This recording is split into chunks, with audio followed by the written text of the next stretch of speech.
ओम श्री साईनाथाय नमः। ओम साई राम। श्री साई सच्चरित्र अध्याय 50। काका साहेब दीक्षित, श्री टेम्बे स्वामी, बालाराम धुरंधर की कथाएं। मूल सच्चरित्र के अध्याय 39 और 40 को हमने एक साथ सम्मिलित कर लिखा है, क्योंकि इन दोनों अध्यायों का विषय प्राय एक सा ही है। अब सच्चरित्र का अध्याय 51 या 50वें अध्याय के रूप में लिखा जा रहा है। इस अध्याय में काका साहेब दीक्षित, श्री टेम्बे स्वामी और बालाराम धुरंधर की कथाएं हैं। प्रस्तावना। उन श्री साईं महाराज की जय हो जो भक्तों के जीवन आधार एवं सद्गुरु हैं। वे गीता धर्म का उपदेश देकर हमें शक्ति प्रदान कर रहे हैं। हे साईं, कृपा दृष्टि से देखकर हमें आशीष दो। जैसे मलयगिरी में होने वाला चंदन वृक्ष समस्त तापों का हरण कर लेता है, अथवा जिस प्रकार बादल जल वृष्टि कर लोगों को शीतलता और आनंद पहुंचाते हैं, या जैसे वसंत में खिले फूल ईश्वर पूजन के काम आते हैं, इसी प्रकार श्री साईं बाबा की कथाएं पाठकों तथा श्रोताओं को धैर्य एवं सांत्वना देती है। जो कथा कहते या श्रवण करते हैं वे दोनों ही धन्य हैं, क्योंकि उनके कहने से मुख तथा श्रवण से कान पवित्र हो जाते हैं। यह तो सर्वमान्य है कि चाहे हम सैकड़ों प्रकार की साधनाएं क्यों न करें, जब तक सद्गुरु की कृपा नहीं होती तब तक हमें अपने आध्यात्मिक ध्येय की प्राप्ति नहीं हो सकती। इसी विषय में यह निम्नलिखित कथा सुनिए। काका साहेब दीक्षित 1864 से 1926। श्री हरि सीताराम उपनाम काका साहेब दीक्षित सन 1864 में वड़नगर के नागर ब्राह्मण कुल में खंडवा में पैदा हुए थे। उनकी प्राथमिक शिक्षा खंडवा एवं हिंगणघाट में हुई। माध्यमिक शिक्षा नागपुर में उच्च श्रेणी में प्राप्त करने के बाद उन्होंने पहले विल्सन तथा बाद में एल्फिंस्टन कॉलेज में अध्ययन किया।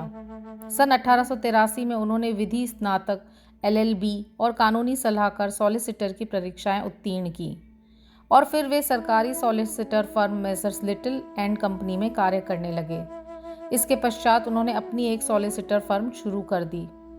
सन 1909 के पहले तो बाबा की कीर्ति उनके कानों तक न पहुंची थी, परंतु इसके पश्चात वे शीघ्र ही बाबा के परम भक्त बन गए। जब वे लोनावला में निवास कर रहे थे तो उनकी अचानक भेंट अपने पुराने मित्र नाना साहेब चांदोरकर से हुई। दोनों ही इधर उधर की चर्चाओं में समय बिताते थे।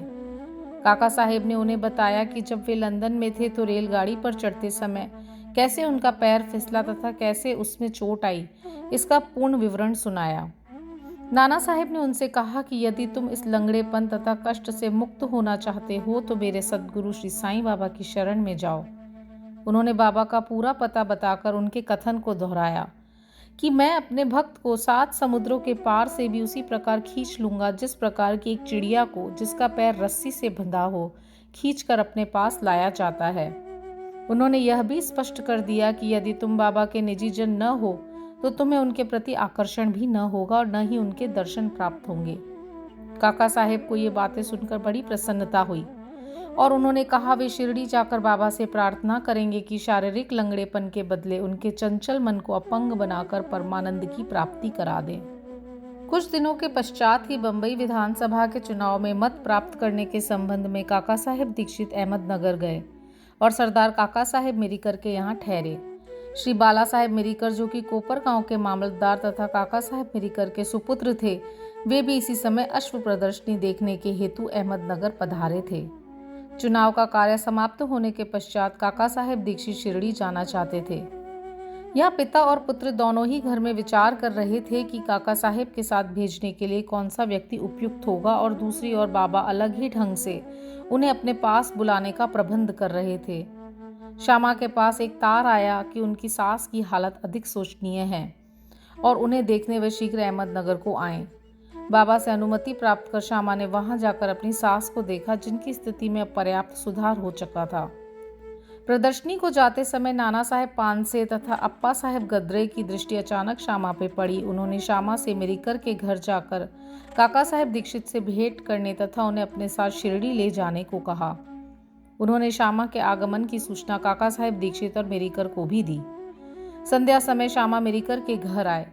मिरीकर ने श्यामा का काका साहेब दीक्षित उनके साथ रात 10 बजे वाली गाड़ी से कोपरगांव को रवाना हो जाएं। इस निश्चय के बाद ही एक विचित्र घटना घटी। बाला साहेब मिरीकर ने बाबा के एक बड़े चित्र पर से पर्दा हटाकर काका साहेब दीक्षित को उनके दर्शन कराए। तो उन्हें देखकर आश्चर्य हुआ कि जिनके दर्शनार्थ मैं शिरडी जाने वाला हूँ वे तो इसी चित्र रूप में मेरे स्वागत हेतु यहाँ विराजमान हैं। तब अत्यंत द्रवित होकर वे बाबा की वंदना करने लगे। यह चित्र मेघा का था और कांच लगाने के लिए मेरिकर के पास आया था। दूसरा कांच लगवाकर उसे काका साहेब दीक्षित तथा श्यामा के हाथ वापस शिरडी भेजने का प्रबंध किया गया। 10 बजे से पहले ही स्टेशन पर पहुंचकर उन्होंने द्वितीय श्रेणी का टिकट ले लिया। जब गाड़ी स्टेशन पर आई तो द्वितीय श्रेणी का डिब्बा खचाखच भरा हुआ था। उसमें बैठने को तिल मात्र भी स्थान न था।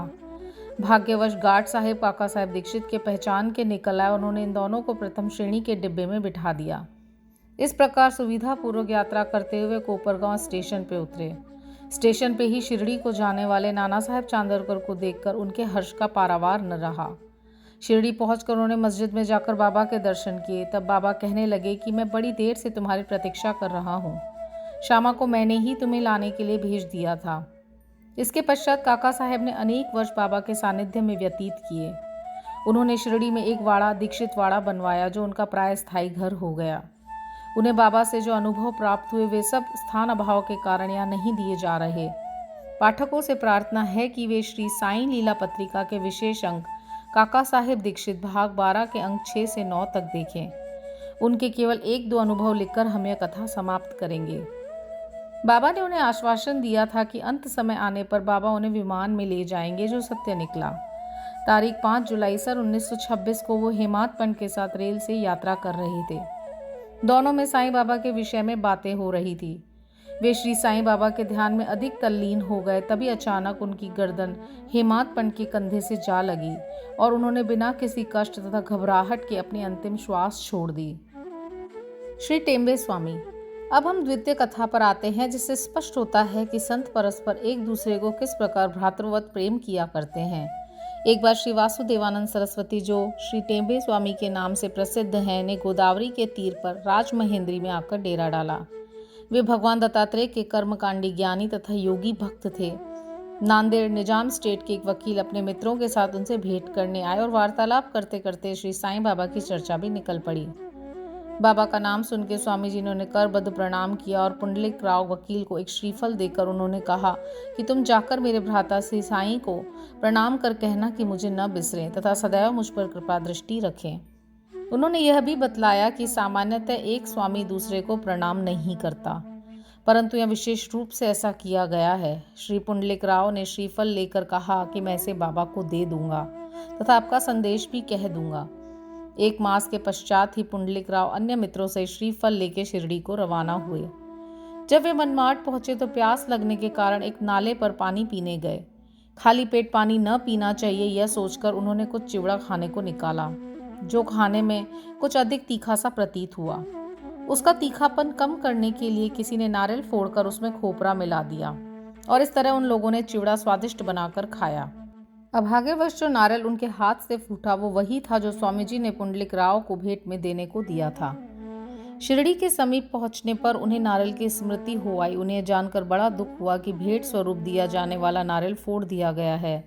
डरते डरते और कांपते हुए वे शिरडी पहुंचे और वहां जाकर उन्होंने बाबा के दर्शन किए। बाबा को तो यह नारियल के संबंध में स्वामी से बेतार का तार प्राप्त हो चुका था, इसलिए उन्होंने पहले ही पुंडलिक राव से प्रश्न किया कि मेरे भाई की भेजी हुई वस्तु लाओ। उन्होंने बाबा के चरण पकड़ कर अपना अपराध स्वीकार करते हुए अपनी चूक के लिए उनसे क्षमा याचना की। वे उसके बदले में दूसरा नारियल देने को तैयार थे, परंतु बाबा ने यह कहते हुए उसे अस्वीकार कर दिया कि उस नारियल का मूल्य इस नारियल से कई गुना अधिक था और इसकी पूर्ति इस साधारण नारियल से नहीं हो सकती। फिर वे बोले कि अब तुम कुछ चिंता न करो, मेरी ही इच्छा से वह नारियल तुम्हें दिया गया तथा मार्ग में फोड़ा गया है। तुम स्वयं में कर्तापन की भावना क्यों लाते हो? कोई भी श्रेष्ठ या कनिष्ठ कर्म करते समय अपने को कर्ता न जानकर अभिमान तथा अहंकार से परे होकर ही कार्य करो, तभी तुम्हारी शीघ्रता से प्रगति होगी। कितना सुंदर था उनका यह आध्यात्मिक उपदेश। श्री बालाराम धुरंधर 1878 से 1915। सांता क्रूज बंबई के श्री बालाराम धुरंधर प्रभु जाति के एक सज्जन थे। वे बंबई के उच्च न्यायालय में एडवोकेट थे तथा किसी समय शासकीय विधि विद्यालय government of law school Bambai के प्राचार्य भी थे। उनका संपूर्ण कुटुंब सात्विक तथा धार्मिक था। श्री बालाराम ने अपनी जाति की योग्य सेवा की और इस संबंध में एक पुस्तक भी प्रकाशित कराई। इसके पश्चात उनका ध्यान आध्यात्मिक और धार्मिक विषयों पर गया। उन्होंने ध्यानपूर्वक गीता, उसकी टीका ज्ञानेश्वरी तथा अन्य दार्शनिक ग्रंथों का अध्ययन किया। वे पंढरपुर के भगवान विठोबा के परम भक्त थे। सन 1912 में उन्हें श्री साईं बाबा के दर्शनों का लाभ हुआ। 6 मास पूर्व उनके भाई बाबुल जी और वामन राव ने शिरडी आकर बाबा के दर्शन किए थे। उन्होंने घर लौटकर अपने मधुर अनुभव भी श्री बालाराम व परिवार के अन्य लोगों को सुनाए। तब सब लोगों ने शिरडी जाकर बाबा के दर्शन करने का निश्चय किया। यहाँ शिरडी में उनके पहुंचने के पूर्व ही बाबा ने स्पष्ट शब्दों में कह दिया कि आज मेरे बहुत से दरबारी गण आ रहे हैं। अन्य लोगों द्वारा बाबा के उपरोक्त वचन सुनकर धुरंधर परिवार को महान आश्चर्य हुआ। उन्होंने अपनी यात्रा के संबंध में किसी को भी इसकी पहले से सूचना न दी थी। सभी ने आके बाबा को प्रणाम किया और बैठकर वार्तालाप करने लगे। बाबा ने अन्य लोगों को बतलाया कि ये मेरे दरबारी गण हैं, जिनके संबंध में मैंने तुमसे पहले कहा था। फिर धुरंधर भ्राताओं से बोले कि मेरे और तुम्हारा परिचय 60 जन्म पुराना है। सभी नम्र और सभ्य थे, इसलिए वे सब हाथ जोड़े हुए बैठे बैठे बाबा की ओर निहारते रहे। उनमें सब प्रकार के सात्विक भाव जैसे अश्रुपात, रोमांच तथा कंठावरोध आदि जागृत होने लगे और सबको बड़ी प्रसन्नता हुई। इसके पश्चात वे सब अपने निवास स्थान को गए और भोजन तथा थोड़ा विश्राम लेकर पुनः मस्जिद में आकर बाबा के पांव दबाने लगे। इस समय बाबा चिल्लम पी रहे थे। उन्होंने बालाराम को भी चिल्लम देकर एक फूंक लगाने का आग्रह किया। यद्यपि अभी तक उन्होंने कभी धूम्रपान नहीं किया था, फिर भी चिल्लम हाथ में लेकर बड़ी कठिनाई से उन्होंने एक फूंक लगाई और आदरपूर्वक बाबा को लौटा दी। बालाराम के लिए तो यह अनमोल घड़ी थी। वे 6 वर्षों से श्वास रोग से पीड़ित थे, पर चिल्लम पीते ही वे रोग मुक्त हो गए। उन्हें फिर भी कभी यह कष्ट न हुआ।